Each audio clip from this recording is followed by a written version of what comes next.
28 अप्रैल और 29 अप्रैल का दिन वृश्चिक राशि के लोगों के लिए कैसा रहने वाला है। नमस्कार दोस्तों, आप सभी ज्योतिष के प्रेमी दर्शकों का हमारे इस YouTube चैनल पर हार्दिक स्वागत है। दोस्तों, आज मैं बात करूंगा इन 2 दिनों के वृश्चिक राशिफल के बारे में।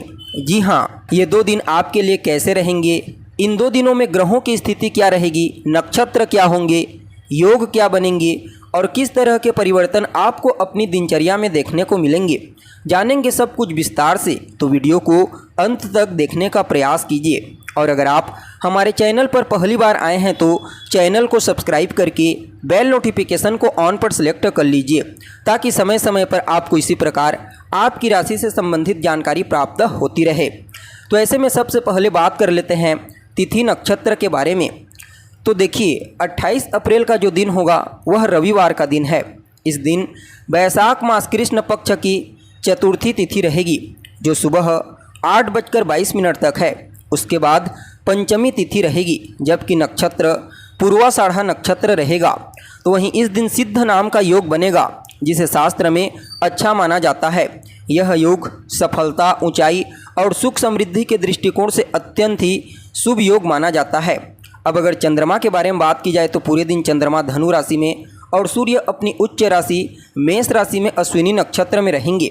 अगर इस दिन के राहु काल की बात की जाए तो वह शाम को 5:12 से लेकर शाम को 6:49 तक रहेगा, जबकि अभिजीत मुहूर्त का जो समय होगा वह दोपहर को 11:59 से लेकर दोपहर को 12:51 तक रहेगा। जी हाँ, जैसा कि आपको मालूम है, राहु काल में कोई भी नया कार्य प्रारंभ नहीं करना चाहिए, जबकि अभिजीत मुहूर्त में प्रत्येक उस कार्य की शुरुआत आप कर सकते हैं जिस कार्य से चिरकाल तक लाभ लेना हो।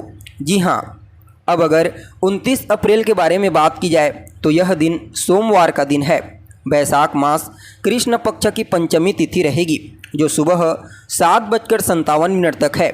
उसके बाद षष्ठी तिथि रहेगी, जबकि नक्षत्र उत्तराषाढ़ा नक्षत्र रहेगा। तो वहीं इस दिन साध्य नाम का योग बनेगा और इस योग को भी बड़ा ही लाभकारी माना जाता है। शुभ कार्यों के लिए यह योग बड़ा ही उत्तम होता है। इस योग में अगर विष्णु भगवान की पूजा की जाती है तो साधक को कई गुना श्रेष्ठ परिणाम प्राप्त होता है। जी हाँ, अब अगर चंद्रमा की बात की जाए तो चंद्रमा इस दिन भी धनु राशि में और सूर्य अपनी उच्च राशि मेष राशि में अश्विनी नक्षत्र में रहेंगे, जबकि राहु काल का समय शाम को 7:35 से लेकर शाम को ही 9:11 तक रहेगा और अभिजीत मुहूर्त का जो समय होगा वह 11:58 दोपहर से 12:49 तक रहेगा। तो दोस्तों, यह तो हो गई ग्रह नक्षत्र की स्थिति। अब चलिए जानते हैं ये 2 दिन कैसे रहेंगे आपके लिए। पहले बात करते हैं 28 अप्रैल के दिन के बारे में। अब देखा जाए तो इस दिन चंद्रमा आपकी राशि से दूसरे भाव में धनु राशि में केतु के नक्षत्र में गोचर करेंगे। यहाँ पर चंद्रमा देवगुरु बृहस्पति की राशि में गोचर करेंगे और देवगुरु बृहस्पति की दृष्टि से दृष्ट होंगे, जो कि अत्यंत ही श्रेष्ठ है। साथ ही साथ धनु राशि में गोचर करते हुए चंद्रमा नक्षत्र स्वामी केतु के साथ चौथे 10वें का यानी कि केंद्र का कॉम्बिनेशन बनाएंगे। अतः यह दिन आप सभी वृश्चिक राशि के जातकों के लिए बड़ा ही श्रेष्ठ और उत्तम साबित होने वाला है।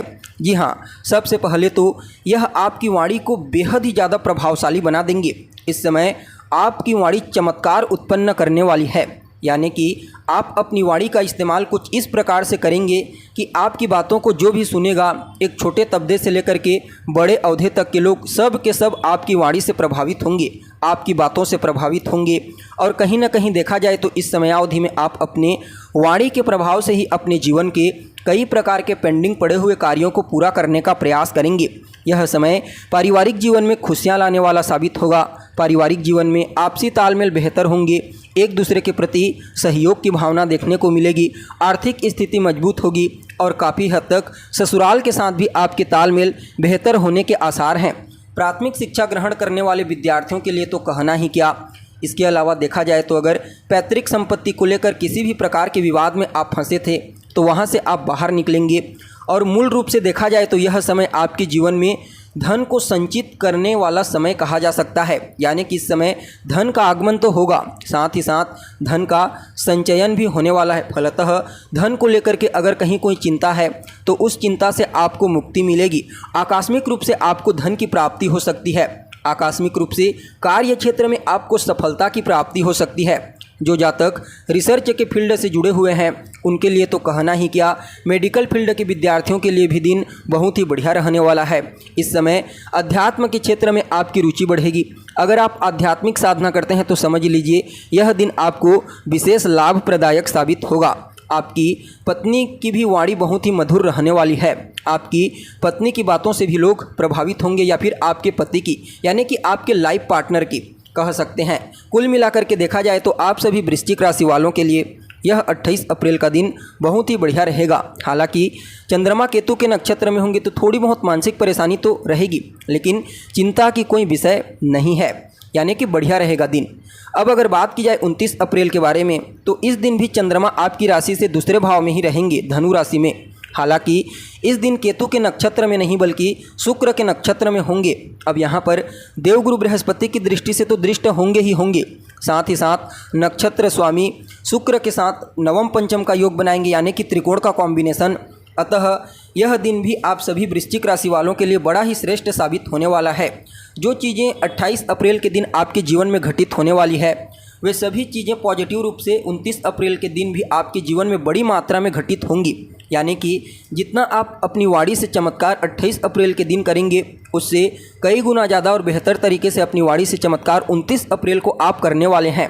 आपके परिवार की स्थिति, आपके ससुराल पक्ष के साथ आपके तालमेल की स्थिति, सब कुछ 28 अप्रैल की तुलना में 29 अप्रैल के दिन काफ़ी मजबूती के साथ देखी जा सकती है, चाहे धन आगमन को लेकर के हो या फिर धन संचयन को लेकर के। कहने का तात्पर्य क्या है कि 29 अप्रैल का दिन 28 अप्रैल के दिन की तुलना में थोड़ा ज़्यादा ही श्रेष्ठ और उत्तम साबित होगा। जी हाँ, कुल मिलाकर के देखा जाए तो ये दोनों दिन ही आपके लिए बहुत ही बढ़िया रहने वाले हैं। फिर भी इन दोनों दिनों के प्रभाव को और बेहतर बनाने के लिए आप सूर्योदय के बाद तक सोने से बचिए। अपने पिता का सम्मान कीजिए, अपने बॉस का सम्मान कीजिए, उनका कहा मानिए, भूल करके भी उनका अपमान आपको नहीं करना है। दशरथ कृत शनि स्तोत्र का पाठ कीजिए, आपके लिए 2 दिन बड़े ही श्रेष्ठ साबित होंगे। जी हाँ, तो दोस्तों कैसी लगी आपको जानकारी? उम्मीद करते हैं जानकारी आपको पसंद आई होगी। जानकारी अच्छी लगे तो इसे अपने दोस्तों के साथ, अपने रिश्तेदारों के साथ शेयर अवश्य करें। अभी के लिए बस इतना ही। पुनः मुलाकात होगी एक नए और ताज़ा एपिसोड में। तब तक के लिए आप हमें इजाज़त दीजिए। नमस्कार।